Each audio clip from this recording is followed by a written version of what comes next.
রং কোনটা অ্যাপ্লাই করব, কিভাবে ড্রয়িং করলে আমরা ভালো করতে পারবো, সব কিছু ম্যাম আমাদের একদম হাতে কলমে দেখায় দিতেন।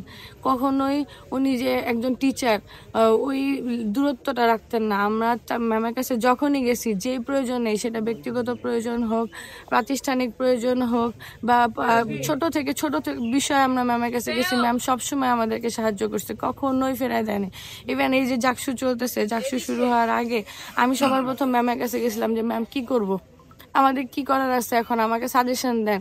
কারণ জাকসু করতে হলে আমাদের কিছুদিন একাডেমিক গ্যাপ যেতে পারে, বা আমরা এই গ্যাপটা কিভাবে পূরণ করবো। ম্যাম বলছে তুমি তোমার মতো কাজ করতে থাকো, আমরা আছি, আমরা তোমার সাথে থাকবো।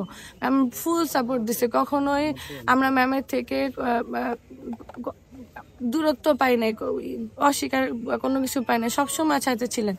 এই জায়গা থেকে আজকে এরকম একটা ঘটনা যেটা সিনেটের ভিতর ঘটলো, আমার ম্যাম সিনেটে ভোট গণনার এখানে গিয়ে মারা গেলেন, সেটা আমরা কোনোভাবে মেনে নিতে পারতেছি না। চারুকলা পরিবারের পক্ষে এটা মেনে নেওয়া সম্ভব না।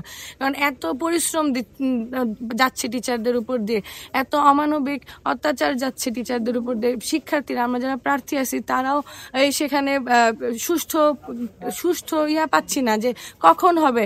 একটা ভোট গণনার জন্য 2 দিন লাগে না। ঢাকা ইউনিভার্সিটিতে যেদিন ডাকসু হয়েছে সেদিন রাত্রেই ফলাফল এসে গেছে, কিন্তু আজকে হল সংসদের এখনো ফলাফল বাকি, সেন্ট্রালেরটা কখন করবে জানি না। এত লেন্দি প্রসেস একজন মানুষের, সুস্থ মানুষের পক্ষে প্রসেস করা সম্ভব না। একটা মানুষ অসুস্থ হয়ে যাবে, এটা স্বাভাবিক। আর সেখানে ওনার উপর দিয়ে কি পরিমাণ প্রেশার গেলে আমরা ওনাকে হারিয়ে ফেলি, সেটা আমি আসলে বোঝাতে পারবো না। আমরা চারুকলার পরিবার, চারুকলার প্রত্যেকটা স্টুডেন্ট ম্যাডামের খুব কাছের ছিল। আমাদের শেষ কোর্স চলতেছিল ডিপার্টমেন্টের, যে এই কোর্স হলেই আমরা হয়তো ফাইনালে বসতে পারবো কোনো কিছু।